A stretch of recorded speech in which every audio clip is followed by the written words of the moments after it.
There's a lot of things I don't know anything about, and one of the things that I don't know anything about is the history of the fax machine and how it became so like ubiquitous, but then also how it like died, because not very many people use fax machines anymore. So I'm gonna look into it, and if you would like to come along for the ride, you're more than welcome. Starting with the first thing we should probably know, the history of the fax machine. Let's try this How Stuff Works article.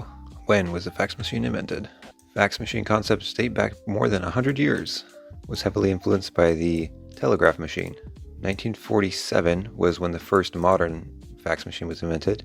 Advanced through the 50s, 60s, and then 64, Xerox introduced the first commercial fax machine. 70s and 80s were the golden age of fax machines. Okay, but early fax developments. Here we go. Okay, it's talking about the telegraph in 1833. These guys had a working telegraph line that was going through the city of Göttingen. These guys, William Cook and Charles Wheatstone, put their first practical telegraph to use in 1837. Why are they talking about the telegraph? It uses 5 needles that point to alphabet letters on the receiving end. Being an operator, therefore, required no great skill, only that the receiver write down letters as they arrived. Wait, what? That's not the telegraph I know about. Didn't the telegraph use Morse code? What is this about using 5 needles and pointing to alphabet letters? I think I need to look at this. Let's grab these guys' names. William Cook and Charles Wheatstone. Practical telegraph. Let's try this 25-second video. Okay, so here it is. I guess these and things in the middle are the 5 needles. There's little keys on the bottom there, and each of the letters. So he's going to press 2 of these keys, and it's going to cause the, shift to M. So then the 2 needles, hold on. So he's going pretty quickly, but you can see the 2 needles will shift and point down the row. So these 2 needles are shifting and pointing at the letter V. These 2 shifted before and pointed at the letter R. That's super cool. So, and then he's gonna, so there's little buttons. Very cool. Tangent, okay. How does that not work better than Morse code? I feel like that would be a lot easier and better than Morse code. Anyways, that's not what we're talking about. Alright, so Scotsman Alexander Bane began wondering about sending not just signals but also images over the wire. Bane was a clockmaker, started designing and patenting the basic concepts involved in the modern fax machine. Just a quick question about like what a fax machine actually is. Is any kind of machine that can send an image over like a wire considered a fax machine? His idea became known as the chemical telegraph. The electric signals would pass through a type of paper that was soaked in a chemical. Signals caused the chemical to evaporate, leaving long or short mark of Morse code. The marks allowed for much faster transmission and led him to create punched hole tapes that allowed automated transmission and reception. Wait, punched hole tapes? How is this a picture though? This is just Morse code, right? But this is Morse code where the signals are being marked down on a piece of paper instead of just being beeped, right? Why do they have more pictures about these things? Let me just look. Alexander Bane, punched hole tapes. So here we've got some options. All of these look like way too late, like ticker taper type things. I'm assuming this is what they're talking about, but how is this? I don't understand how this fits into the story. Anyways, Bane thought he could speed up the process of sending messages by creating visual messages. He took that process of creating long and short lines and then modified it a little bit. So he started creating a copy of a picture in copper, and then it sounds like you go through a lot of copper if you had to create the new picture every single time out of copper. Then he used a pair of pendulums and he synchronized them at a distance by an electromagnet, fitted the pendulums with a contact beneath it and swung it over the copper picture. Each time the contact touched the copper image, it would send an electrical impulse to the synchronized pendulum on some other place, which it was swinging over the chemically treated paper. The paper darkened when touched by the energized pendulum. The sending picture and receiving paper moved by 1 millimeter after each pendulum swing. Okay, so it's like the pendulum swings and the paper moves down by 1 millimeter and the pendulum swings again. Okay, that's kind of cool. I feel like this is kind of abstract and this article is giving me nothing to look at. I want to look at some things. Let me look and see if we can find anything to look at. Okay, I've gotten turned on to a YouTube video. This guy's honestly really cool. He does a lot of old stuff. It shows how they work. So here he's doing a really simple demonstration of how fax machines actually work. So the guy on the other side of the hill is going to put the brush down on the paper every time he sees the red flag. So when he sees the red flag, he puts it up. When he sees the green flag, I think, he puts it down or takes it up. And so they're both walking at the speed of the metronome. And so he's walking when he steps onto the letter, he puts up the red so that the other guy sees that he needs to put the roller down. And they're both walking, here's his metronome on the side. So this is like a super simple version of how the original ones worked. And you can see at the end, he's kind of created a very rudimentary image there where you can see what's going on. So here they're demonstrating that the electrical signals is being touched by the nail as it goes over, and as it touches down, the electrical signal has gone through, and there's a little piece of chemical paper on the other side that is receiving it and marking the page. Or I guess this is the side with the electrical signal, and this is the side that's marking the page, where as the other side touches the image that's raised, the paper gets marked a little bit because of the electricity going through. And I think this paper is soaked in some chemical solution, is what it said. It's honestly really cool. Oh, here's the swinging pendulums. Okay, cool. Let's see if we can get some footage of this. So here's how the pendulums swing back and forth. So the pendulums are swinging back and forth at exactly the same time. And I guess they're connected by a wire. So as they are swinging, there's the pages there and they'll be marked. So as one is scanning the image, the other is copying it. But I think the problem with this is that you have to get it like exactly in sync. This is saying that the pace of business life was so slow that there wasn't any real demand for something this quickly, or there wasn't any real need for it to transmit images this quickly at the time, because people were just used to dealing with like having to send letters and whatever else, so they didn't really need something that was this fast. Interesting. Okay. All right. So after Bane, this other guy, Giovanni Caselli, created the pantelegraph around 1865. His tall cast iron machine sent thousands of faxes each year. People would write their message on a thin sheet of tin using a non-conductive ink. Then an operator would place the tin on a curved plate, scan it with a needle, and send it over a pendulum-operated machine in the other city. Okay, so this one's also using a pendulum. Because of the non-conductive ink used to write the message, the receiving end would get an inverse reproduction of the sheet. Why is it inverse? Confused. Then in 1903, Arthur Korn got the first photoelectric scanning machine network that linked Berlin, London, and Paris. By 1910, his method was a step beyond Bane's contact scanning. He used light-sensitive elements, selenium. This guy's work, Korn, was kind of the start of people starting to send photographs around the world. That guy Korn also invented a commercial picture transmitter that used radio waves instead of wires to send pictures across the Atlantic Ocean. Next, this guy, French engineer Edward Belin, he made the machines smaller, faster, more reliable. He also found a way to encrypt fax transmissions for security. Then in 1947, this guy, Alexander Muirhead, another Alexander, demonstrated a modern fax machine incorporating a rotating drums scanner that became very successful. This gets into more about how the modern ones work. I don't really care that much about how the modern ones work. Okay, so Alexander Bane was kind of the OG one. Let's see if we can't learn a little bit more about him. Alexander Bane fax machine. Let's look at Britannica. I'm enjoying the Encyclopedia Britannica's installments. Wait, this is a page about the fax, not Alexander Bane, whatever. So this says that he got his invention going less than 7 years after the invention of the telegraph. This says that his stylus-mounted pendulum was never demonstrated. So after all of these guys that I talked about before, the fax had to wait for the improved long-distance phone service to kind of make more improvements. But between 1920 and 1923, American Telephone and Telegraph Company, AT&T, worked on telephotography machine. Was used to send pictures from political conventions in Cleveland, Ohio to Chicago for publication in newspapers. Wait, what the heck is this telephotography machine? How is that different from the fax machine? Telephotography machine, 1924. Wikipedia, wire photo? What is happening here?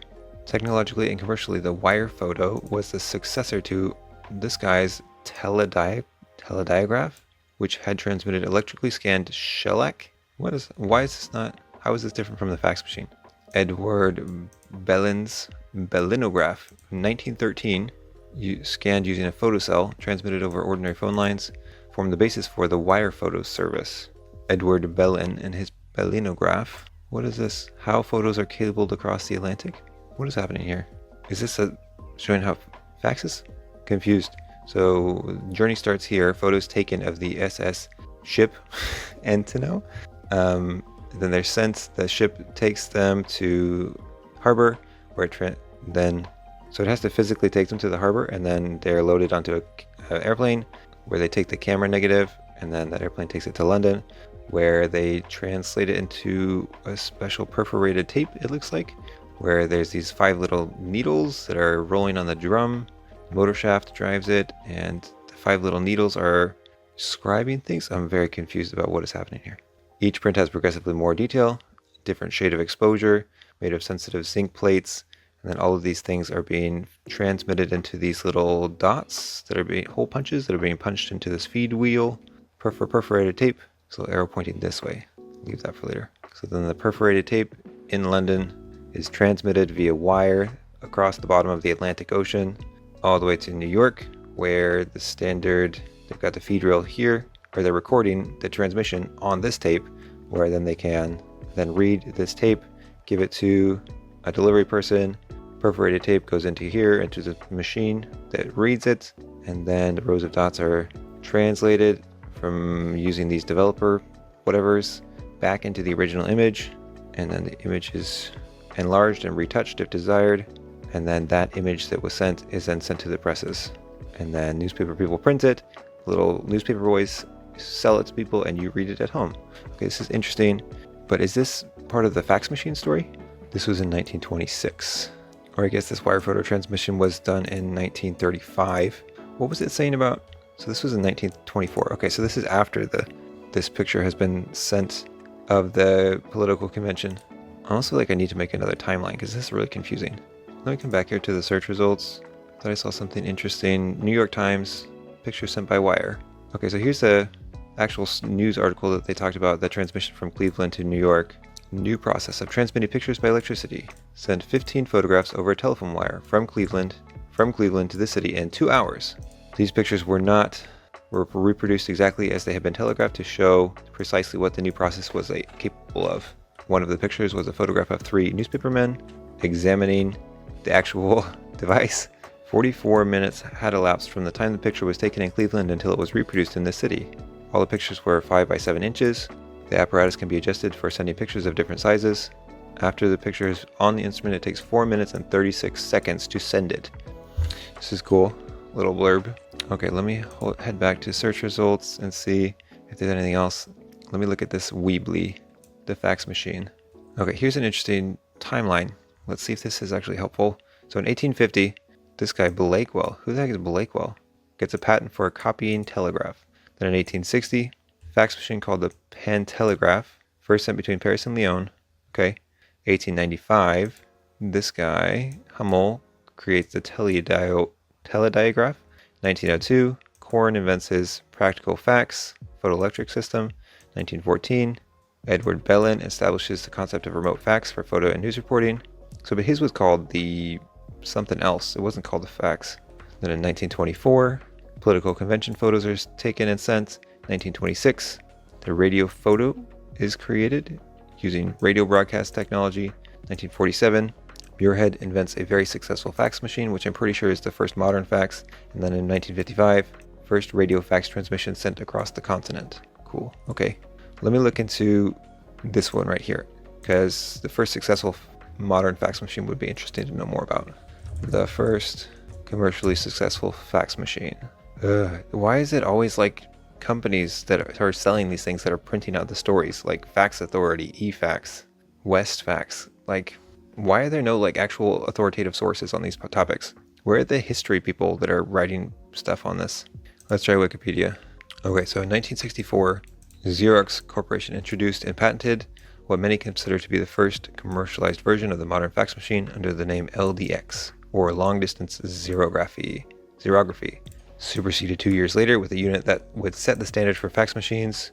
Up until this point, facsimile machines were very expensive and hard to operate, but in 1966, Xerox released the MagnaFax telecopiers.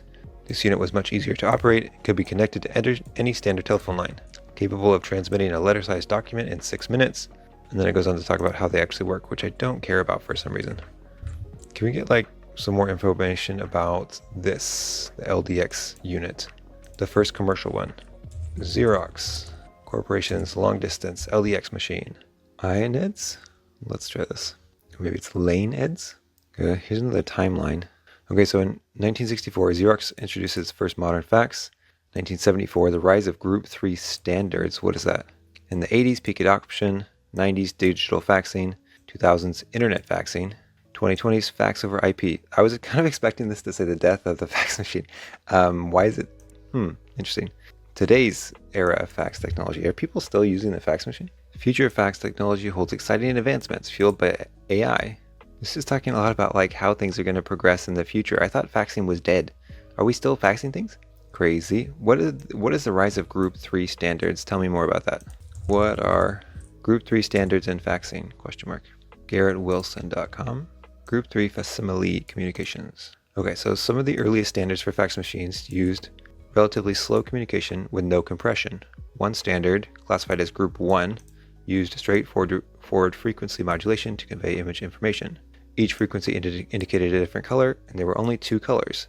1300 Hz was a white pixel, 2100 Hz was a black pixel. This method took about 6 minutes to transmit a single page. Group 2 changed the modulation method to amplitude modulation and suppressed the sideband. White pixels were indicated by the maximum amplitude signal, and blacks were indicated by the minimum amplitude signal. This transmission time was approximately 3 minutes per page. Currently, the most widely used transmission type is Group 3. This uses a modulation method that combines amplitude and phase modulation. The digital fax is compressed using a run-length encoding, resulting in a transmission time of less than 1 minute per page. Another type is Group 4, which is used primarily with public data networks, blah blah blah.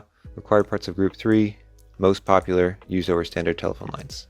Okay, this is a lot of like very technical stuff about fax machines, which is interesting, but I have neither the time nor the brain processing capabilities right now. All right, real quick, I think I'm kind of running out of time, but last question, why do people still use fax machines? Because I thought, like, are they not dead? Business.com, why businesses are still sending faxes in 2025.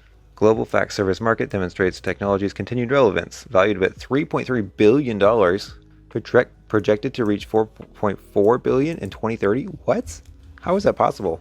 While fax machines have earned their place in history, faxing as a file sharing process should not be confined to the past just yet. For many businesses, faxing is more important than ever. How, though? As it turns out, there are good reasons why these businesses still rely on faxing. Why, though? Okay, so standards have been agreed upon since 1968 and have remained current, so that means a fax machine in 2024 is still capable of sending to and receiving from a fax machine from the 1980s, which cannot be said of just like other computers and email things and whatever, which is kind of a large pet peeve of mine. The network effects. The more product or services used, the greater value it has to the people and businesses who use it. An estimated 43 million fax machines are still plugged in. All modern business voice over internet protocol systems offer faxing. You can send and receive faxes via email. I mean, that is kind of, okay, so I guess if I was a business person, which I'm not, and I wanted to send somebody a page of something, it is kind of nice to be like, just have it printed out and not have to, because like if somebody sends you an email, like what is the different process? So for a fax, you have to get the document and then feed it into the machine and then you're done. Well, I guess you have to dial their phone number. But with like just, if I wanted to send somebody a document and then have them print it out, I would have to scan it first and then go to my email and then type in their email address and then send it. And then they would have to open the email, save it, or click print, which is, I mean, not that much more time consuming, but I can see where there is a little bit of appeal, because where you don't have to like go through the process of like uploading it and then downloading it and then printing it, maybe. In Germany, 25% of companies still using faxing say they fax very often. That's crazy. Transport layer security creates a secure channel from sender to recipient, providing the most secure communication network possible. Crucial for HIPAA-compliant faxing. Interesting. For healthcare organizations, HIPAA compliance requires specific safeguards when transmitting protected health information. A compliant fax service must include business associate agreements, end-to-end encryption for faxes in transit and at rest, audit trails and delivery confirmation capabilities. So this is something that fax machines can offer and regular computers can't? Like, I'm 100% certain regular computers can do all of this stuff. Faxes come along with confirmation receipts. Traditional fax machines print out a receipt confirming that the fax has been successfully sent. Oh, that is actually useful. Receipts show the date, time, and receiving fax number. So if you fax a late payer with a copy of their overdue invoice, and they claim to have received it, you have proof that they did. It goes on to talk about some other stuff that I don't feel like covering. So, which is good because I am out of time. Thanks for hanging out. If you have any questions about fax machines, hit me up in the comments. Otherwise, thanks for hanging out. I'll catch you in the next one. Peace.